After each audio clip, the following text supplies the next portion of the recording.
अस्सलाम वालेकुम दोस्तों, अज मैं थानू गोबल हैरों का विजिट करवाना है कि गोबल हैरों के टायर जोड़े उस साइड ते सी ते उहदे विच मैं आलट्रेशन कराई आ टायरां नूं जिहड़ा पटवा के ते पिछे कराया वा। जिहड़े साइड के टायर हुंदे आ वो जदों कढ के मारनी हुंदी आ ते फिर वो बड़ा तंग करदे आ।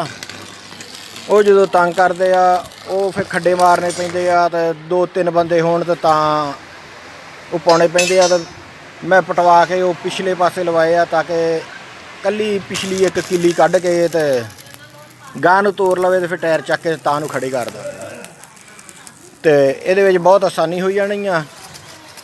ते बहुत आसानी ना ये कल्ला बंदा ही यह काम कर सकदा। इस तरह दीयां होर वीडियो देखण लई तुसीं मेरा चैनल सबसक्राइब कर लो ते नाल घंटी वाला बटन भी नप दिओ। जज़ाकुमुल्लाह।